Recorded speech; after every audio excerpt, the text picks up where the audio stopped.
नमस्कार मित्रांनो, साधी माणसे या मालिकेच्या आजच्या भागामध्ये आपण बघणार आहोत की ते राज मात्र आता आपल्या मीराताईवरती खूपच भडकलेला असतो.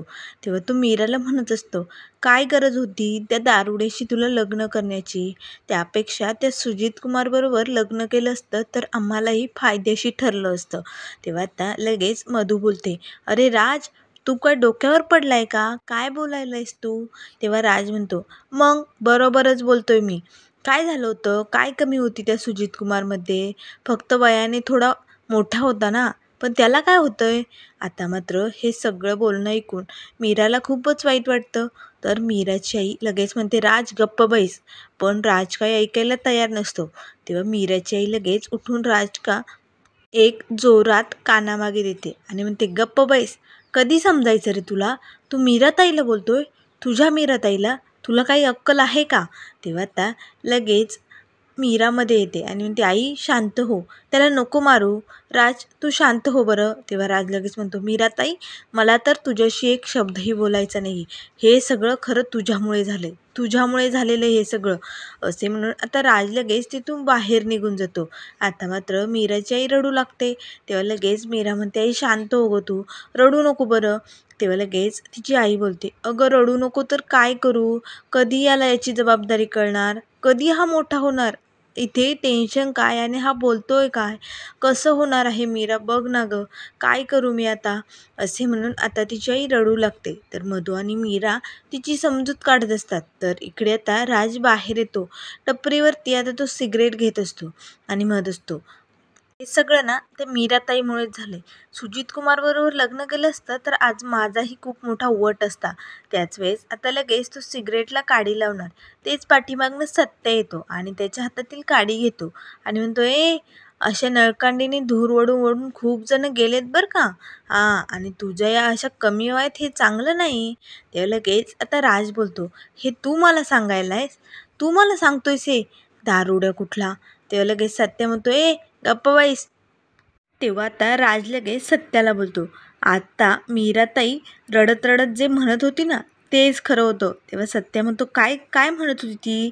तेव्हा लगेच राज बोलतो, मीराताई म्हणत होती, या दारुड्याशी लग्न केलं ना, मला खूप महागात पडलंय. त्यापेक्षा त्या सुजित कुमारशी लग्न केलं असतं तर बरं झालं असतं. याचा तिला पश्चाताप होतोय. आमच्या घरी येऊन रडत होती ती. असे आता राज सत्याला म्हणू लागतो. तेव्हा सत्य बोलतो, काय? खरंच असं म्हणत होती तुझी मीराताई? खरं सांग लवकर. तेव्हा राज म्हणतो, हो, असंच म्हणत होती ती. बेवडा कुठला. आता मात्र सत्या लगेच राजला बोलतो, ए दीड फुट्या, गप्प बैस. असं बोलणं शोभतं का तरी तुला? चल निघ इथनं. आणि इथून पुढे सिगरेट जर प्यायला ना, मला दिस तू फक्त, मग बघ.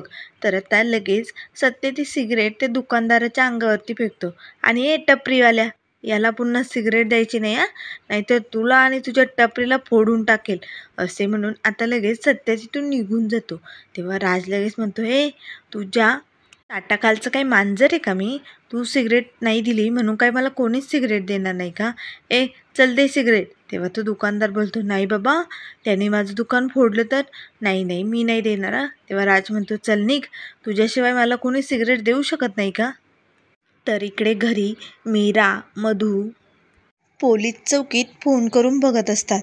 काही गाड्या वगैरे असं घेऊन पोलीस चौकीतच ठेवतात ना, मग आपण तिथल्या पोलीस साहेबांना विचारून बघूया. असे म्हणून आता ते दोघेही फोन करत असतात. तर मात्र लगेच मधूला एक इन्स्पेक्टर साहेब बोलतात, तुम्हाला जर तुमचं उसाचं आणि फुलाचं दुकान सोडवायचं असेल तर 15,000 रुपये भरावे लागतील.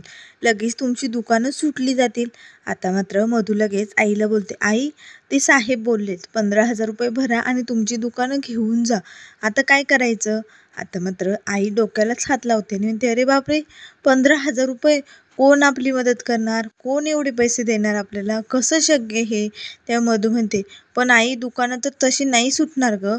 आणि हो, जरी सुटली ना तरी आपल्याला आता पहिल्या जागेवरती दुकानं नाही लावता येणार.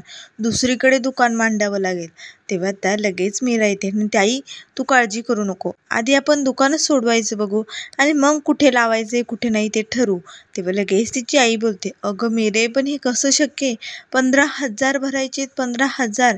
आता मात्र मीराला लगेच सत्याच्या बाबांचं बोलणं आठवतं की तुझं लग्न झाल्यानंतर तुझा नवरा या घरची सगळी जिम्मेदारी घेईन. आणि त्यानंतर दोघेही सत्यनारायणाच्या पूजेच्या वेळेस आरती करत असताना मीराच्या हाताला चटके बसत होते, तेव्हा कसं सत्याने पटकन तिच्या हातून ताट घेतलं. म्हणजे सत्याने खरंच तिची मदत केलेली असते. त्याच वेळेस आता मीराला आजीचं बोलणं आठवतं.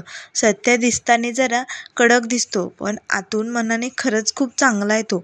एखाद्याला जर गरज लागली ना, तो नक्कीच धावून जातो. तेव्हा मीरा मनाशीच म्हणते, म्हणजे हेच आपल्याला मदत करणार आहे. मला यांच्याकडे जावं लागेल आणि सगळं काही सांगावं लागेल. हे नक्की मदत करतील.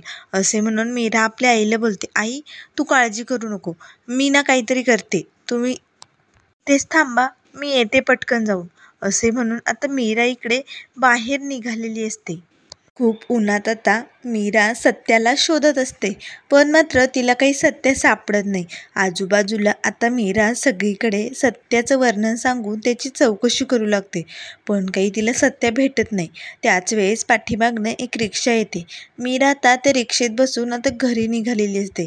तेव्हा ती मनाशीच म्हणत असते, कुठे गेलेत हे? जेव्हा नको होते तेव्हा समोर यायचे आणि आज त्यांची गरज आहे तर आज कुठेही सापडत नाहीये. मीरा खूप फोन लावण्याचे प्रयत्न करत असते, पण सत्या काही फोन उचलतच नाही. तेव्हा मीरा म्हणत असते, यांना ना बायकोची काही पडलेलीच नाही.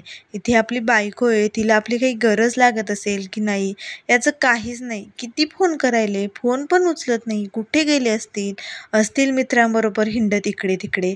आता मात्र लगेच ती रिक्षेतून बाहेर डोकावून बघत असते, पण मात्र सत्या तिला कुठेही दिसत नाही. आता मात्र मीरा त्या रिक्षेच्या सीटावरती डोकं ठेवते आणि डोळे बंद करून घेते. तर आता लगेच ती रिक्षावाला तो रिक्षा थांबवतो. त्याच वेळेस समोर आता नंद्या, सत्या त्याचे मित्र बसलेले असतात. तेव्हा तो रिक्षावाला बोलतो, ओ डॉक्टर साहेब.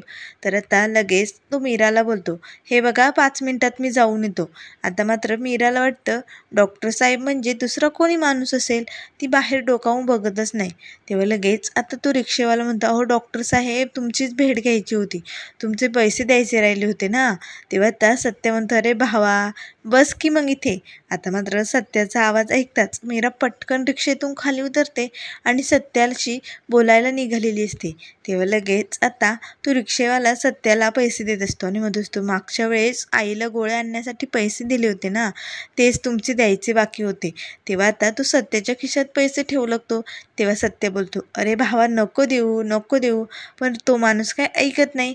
तेव्हा नंद्या बोलतो, बघ सत्यादा तू तर म्हणत होता ना लक्ष्मी येत नाही, आता बघ घर चालून लक्ष्मी आली की नाही तुझ्या खिशात. तेव्हा सत्य म्हणतो, कुठली काय लक्ष्मी? माझा बाप आणि आजी बोलते लग्न झालं आणि ती पोरगी लक्ष्मीच्या पावलांनी घरात आली. कुठली लक्ष्मीची पावलं? का कुणास ठाऊक आबुदी आली आणि मी त्या मंडपात गेलो आणि त्या पोरीशी लग्न करून हातात गळ्यात बांधून घेतलंय मी तिला माझ्या. आता मात्र हे सगळं बोलणं मीराने ऐकलेलं असतं. मीराला मात्र सत्याचे हे बोलणं ऐकताच खूपच वाईट वाटतं. तिच्या डोळ्यात पाणी आलेलं असतं. तेव्हा आता मीरा काही न बोलता पटकन रिक्षेत जाऊन बसते आणि आपले डोळे पुसू लागते. तेव्हा आता रिक्षेवाला येतो आणि मीराला घरी घेऊन निघालेला असतो. तेव्हा सत्य आपल्या मित्रांना बोलतो, तशी त्या पुरीची यात काय बी चूक नाही रे. बघ ना आत्ताच तिचा बाप वारला आणि त्यानंतर लगेच लग्न जमलं आणि त्यात तो पंकज नवरा मुलगा पळून गेला. मग ती तरी काय करेन रे. तिचं माझ्याशी लग्न झालं आणि त्यात ती निरूपा सासू, तिला डोक्यावरती घ्यावं लागतंय ना तिला. एवढं सगळं असतानाही सगळ्यांचे मन जपते, सगळ्यांशी चांगलं वागते. अरे ती माझ्याशी चांगली वागते ती पोरगी, ती खरंच खूप चांगली आहे रे, पण तिचं नशीबच फुटकं आहे. असे आता सत्य आपल्या मित्रांना सांगू लागतो. तर इथे आता मीरा घरी आलेली असते. तर आता तिथेच हॉलमध्ये निरूपा ज्यूस घेत असते. आता मात्र मीरा आतमध्ये येताच तिला समोरच बादली आणि तो पोछा दिसतो. आता मात्र मीरा लगेच निरूपाकडे बघू लागते.